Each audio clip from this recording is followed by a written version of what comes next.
asalaamaaleykum wa rahmatullahi wa barakaatu mbokki réew mi ak mbokki bitim réew ñu ngi nuyu ñëpp di leen di ziar di rafetlu seen ànd ak ñun ci suñu plateforme digitale Taiba Actu di nuyu téléspectateurs yi ak téléspectatrices yëpp di ñaanal ñëpp jàmm di ko sàkk ci ñoom di ñaanal ñi ci kër ak ñi ci àll waaye di ñaanal ñi nga xamante ni dañu tëdd feebar yal na yàlla fëgg seen bopp di ñaanal ñi caabi féete ginnaaw yal na yàlla génnee leen fi ñu nekk delloo leen ci seen ak njaboot ñu ngi am mbégte ak contentement bu wér ànd ak tey suñu mbokk Cheikh Tidiane Thiam ngir waxtaan ci wàllu politique ñu càmbar tuuti actualité politique bi incha allahu rabbi léegi nag dañuy bàyyi suñu mbokk suñu xarit Cheikh Tidiane muy ndaw doon ku fekk baax dëkk bu ñuy wax Taiba Nguéne waaye koo xam ni baax fa la ko fekk tamit muy koo xamante ni xam-xamam dafa màcc ci wàllu science politique ak ci yeneen i xeetu xam-xam tey ñu fas yéene ànd ak moom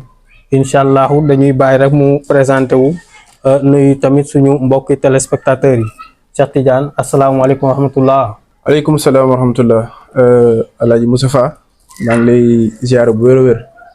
donc di am contentement effectivement wuy ci plateau bi nii donc mu nekk it cër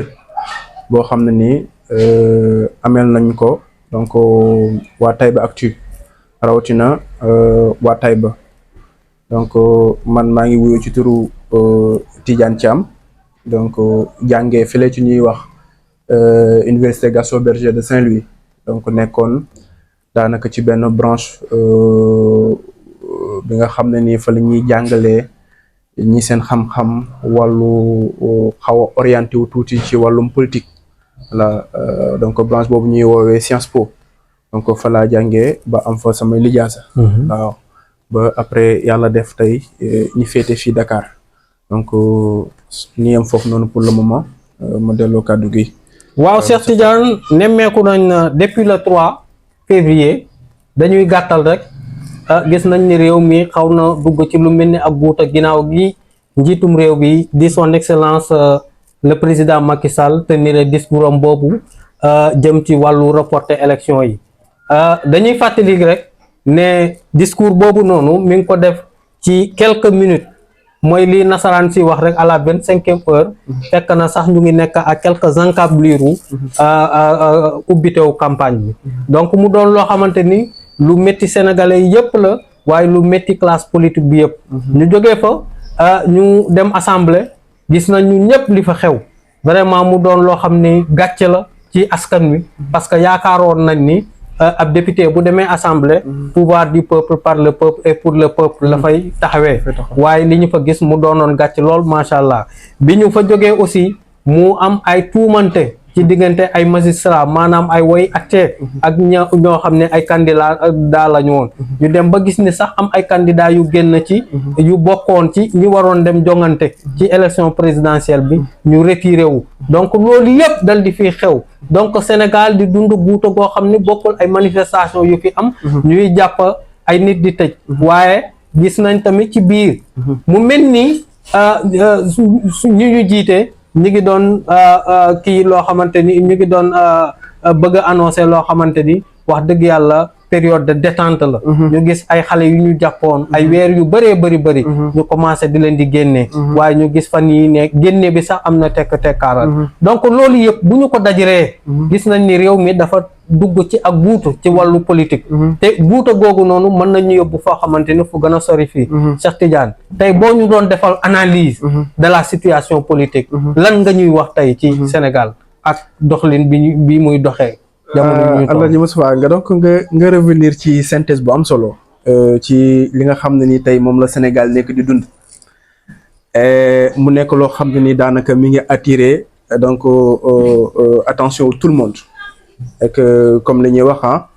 si on ne fait pas de la politique est dans l'obligation de vous le faire et donc du coup tey bu ñu naree addu ci li nga xam ne ni tey moo xew ci Sénégal dafa baax ñi def benn backup donc ñëwaat ci un tout petit peu histoire ak aussi rappeler li nga xam ne ni moom moo waroon nekk les règles du jeu donc d'une démocratie mature. tey Moustapha xam nga pouvoir politique ñetti mbir donc daanaka moo ko làmboo. déjà bu ne pouvoir politique. donc dañuy wax lu ñuy wax gouvernement. wax aussi lu ñuy wax peuple. donc wax aussi li ñuy wax daanaka territoire. donc ci ñetti anam yooyu noonu donc loolu moo làmboo pouvoir politique. ci biir pouvoir politique boobu noonu pour mu dox. Alaaji Moustapha donc dafa baax politique bi ñu koy comprendre déjà l'essence même de la politique. donc politique ñaari mbir moo ko làmboo Alaaji Moustapha benn bi dañ ne politique d'abord il faut la conquête du pouvoir. foog mu am xëccoo d'abord. benn ngi noonu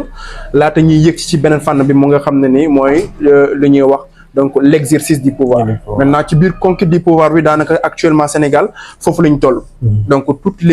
les moyens pratiquement sont utilisés tey boo amee benn regard objectif de la situation politique du Sénégal di nga mën a xam effectivement tey ci wàllu conquête du pouvoir boobu noonu bëri na ay mbir yoo xam ne nii donc ñu ngi koy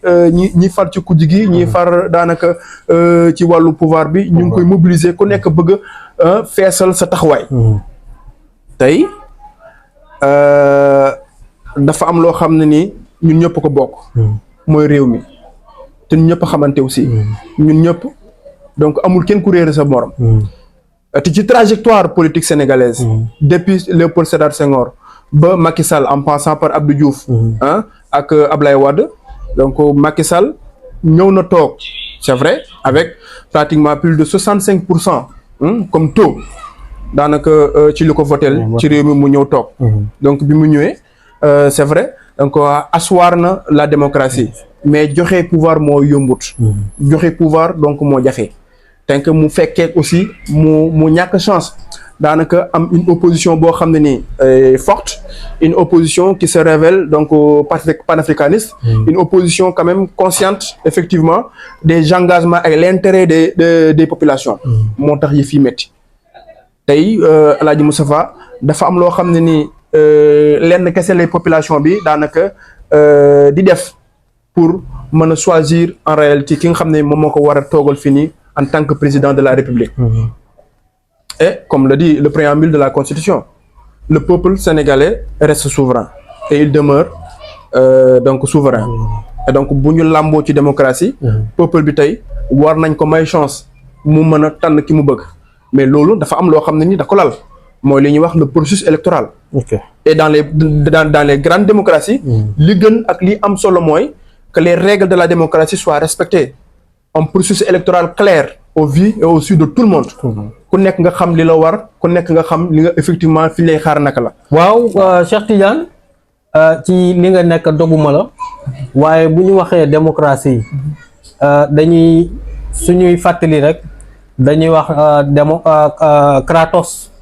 donc muy la souveraineté.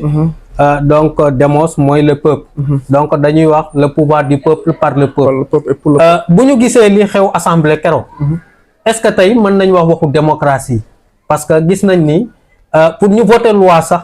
bii mooy ñaareel bi yoon. ci li ñu fekkee ñun. wala ci législature bi. donc bi mooy ñaareelu yoon yoo xam ne dañoo dugal ay alkaati pour. vote bi mën a jàll. donc bu ñu tolloo foofu noonu ndax mënees nañ wax ne ñu ngi ci démocratie wala doolécratie. waa xam nga démocratie tey yàlla def na waxuñu moom moo gën ci régime yi mais dañu ne la démocratie est le moins pire donc des régimes le moins pire des régimes rek mën nañ koo xaymee ci wolof comme moom moo nekk daanaka jumtuwaay wala régime bi nga xam ne ni moo gën a tane ci li ci lañ teg comme régime. tey li xew assemblée nationale effectivement. Assemblée nationale Alaaji Moustapha ñi fi nekk ñun noo leen fa yebal parce que c'est des peuples yoo c'est des députés yoo xam ne nii donc ñun noo leen choisir moo tax damay ñëwaat parfois ci conscience su citoyen yi ci kan lañ war a choisir en tant que mu ne kan lañ war a choisir effectivement mu nekk député nekk ci pencu ndaw ñi di fa taxawal et puis di fa dooleel di défendre l'intérêt supérieur de la nation loolu c'est important xam nga tey Assemblée nationale foofu kese. Donc c'est le Parlement qui est habilité investi de ces prérogatives-là donc pour voter des lois. foofu kese lañ mën a voter benn loi mais nag avant ñuy wax xëccoo am na fa xeex am na fa effectivement dañoo war a xam lan moo waral en réalité donc ñoom xëccoo di fa am dañoo nekkoon ci anam boo xam ne ni ngi pare pour dem élection comme ni nga ko posé sa question bu njëkk. à un moment donné ñenn ci candidat wala bokk ci daanaka parti. bind bataaxal def proposition de loi jébbal ko assemblée nationale mettre en place une commission. Dans quel but? Dans le but effectivement de voir est-ce que ki ñuy soupçonné dafa am une double nationalité ndax dañoo war a dëgg tànk jàll wala boog dañ ko war a saytu ci la assemblée nag sukkandiku mais yeneen décision yi ci aju jàpp naa ne waroon nañ mën a bañ a yegg foofu noonu donc ñu continuer processus bi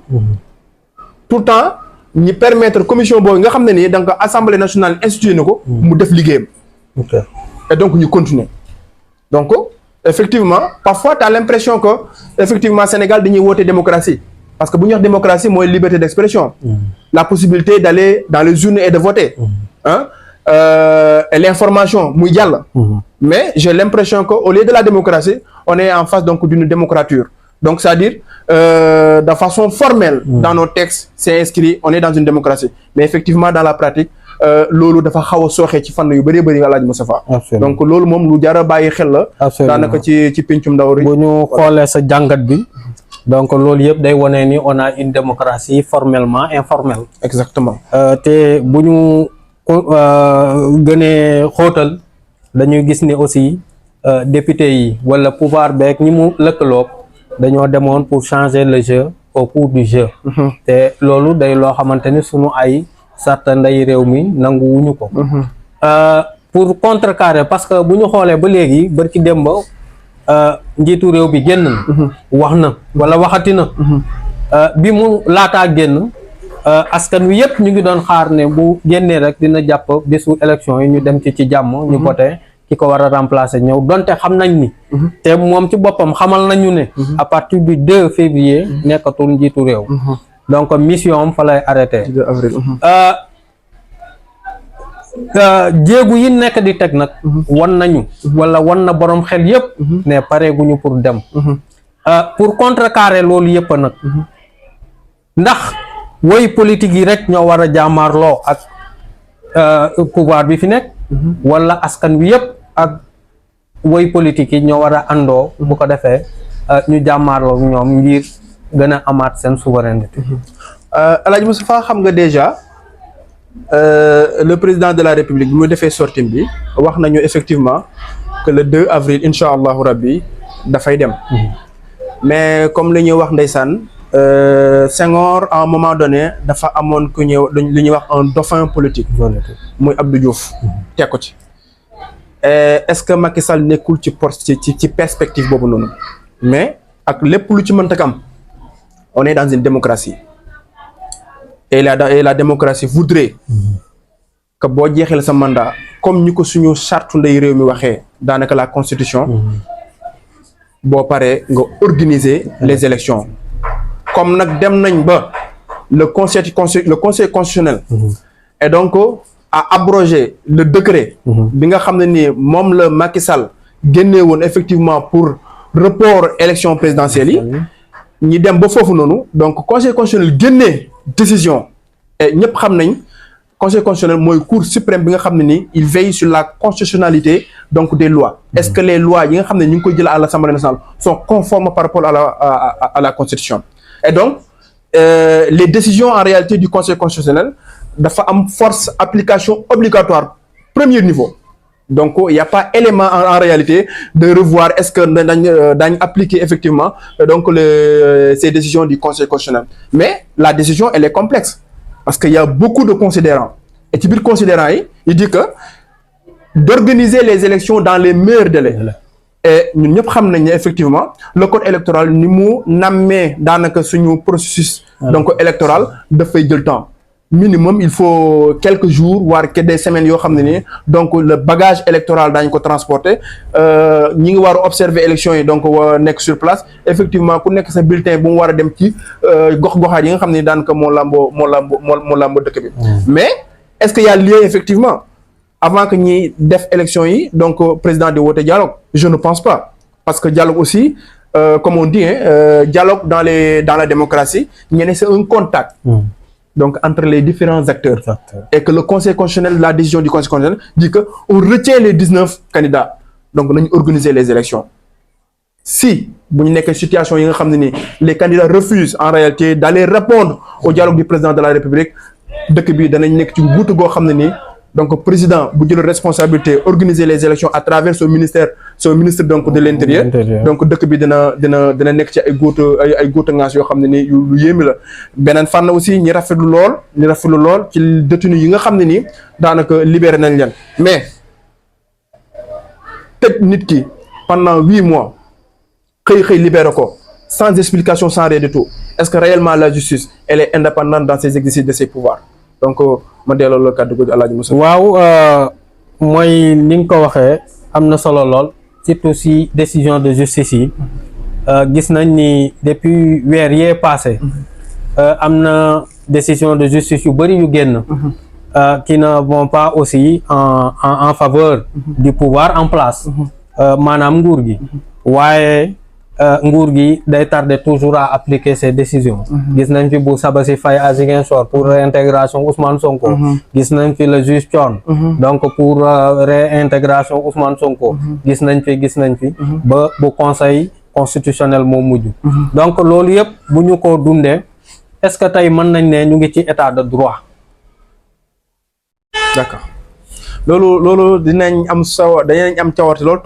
tontu ci parce que déjà partons du principe que le droit donc moom mooy l'ensemble des règles qui régissent donc l'organisation et le fonctionnement donc du pays de l'entreprise ou ak bépp daan xeetu organisation bu mënti ko doon et l'état de droit supposerait effectivement donc une séparation donc stricte en réalité des trois sortes de pouvoir. Que l'exécutif soit libre dans l'exécution donc de ses prérogatives donc qui lui sont investies, que le législatif ait la possibilité effectivement de voter des lois sans pression et sans donc une domination d'une autre par exemple pouvoir, que le judiciaire effectivement soit libre dans ses décisions, dans ses jugements donc rendus. Mais bu ñu demee ba ci biir t'as l'impression que ak détenus yi nga xam ne mujj na leen jàpp t'as l'impression que y a une interférence en tout cas du pouvoir exécutif par rapport aux autres disons types de pouvoir, que ce soit sur le parlementaire effectivement, que ce soit sur le judiciaire. Et malheureusement l'état de droit voudrait que chacun de ces pouvoirs-là soit libre. Chacun de ces pouvoirs-là soit libre dans l'exercice de ces fonctions qui lui sont investies. Absolument. Mais malheureusement, on a l'impression qu'il y a une hyper-présidentialisation donc vraiment du pouvoir. Mais malheureusement, c'est chose que nous tous nous dénonçons. Nous qui sommes donc vraiment des fervents de la démocratie. Nous qui sommes là pour effectivement voir effectivement est-ce que la démocratie est en train d'être mise en œuvre au Sénégal. Tey nga xool Ablaye Wade mi fi mu bàyyi woon dëkk bi ak fi ko Macky Sall jëlee il y a tellement de pression de la population dëkk bi métti na c'est compliqué. Les gens actuellement leur principale préoccupation c'est la politique au quotidien, mais la politique n'est pas seulement l'élément qui constitue donc cette nation sénégalaise. Il y a d'autres activités qui constituent des éléments importants ba nga xam ne dëkk bi mën na ci basé pour mën a décoller. Mais là tout le monde est crispé, tout le monde est tout le monde a les yeux braqués donc sur la politique. Et malheureusement ça nous tient. On ne peut même pas avancer sur d'autres étapes de la vie. Voilà. Donc mën nañ wax ne état de droit au Sénégal tey dañ ko xaw a naxasalal. Donc nag ci ay fànn yu bëri yu ñu jot a wax léegi. waaw kay jërëjëf Cheikh Tidiane ñëw nga ci surtout ci affaire wu les pouvoirs, les trois pouvoirs, pouvoir judiciaire, exécutif ak législatif. Tey dañuy toog gis député di réclamer wu boppam ne man député wu diw la donc dañuy jàpp ni mettre ñu l'homme qu'il faut à la place qu'il faut parce qu'il ignore le pouvoir bi mu yor maanaam le pouvoir du peuple par le peuple et pour le peuple. Donc la justice aussi dafa war a jël responsabilité am parce que réew mu am jàmm rek man jàpp naa ni dafa fekkante ni réew mi am justice donc réew mi bu fu am justice day am dëgg donc wolof day wax ni fu dëgg am rek naataange dafay am fu dëgg amul nag naataange day dal di tumaranke effectivement donc bu ñu xoolee aussi ñëw nga ci ak les détenus politiques politique lañ leen di jàppee parce que ci ñoom ñëpp ci ay activité politique lañ leen jàppa am na ñoo xam ne sax amaan na defuñu dara xëj nañ rek jàppaleen Cheikh Tidiane bi ñu leen di génnee benn ku ci génn nga gis détermination bi mu ànd ak ku ci génnee def ay témoignages wax dëgg yàlla face à eux en tant que jeune en tant que une jeunesse appelée demain à tenir entre ses mains périssables la destinée de ce pays yow lan ngay yëg ban yëg-yëg ngay am boo taxawee di seetaan sa naataango yooyu. d'accord Alaaji Moustapha xam nga tey dañ ne boo bëggee dominer un peuple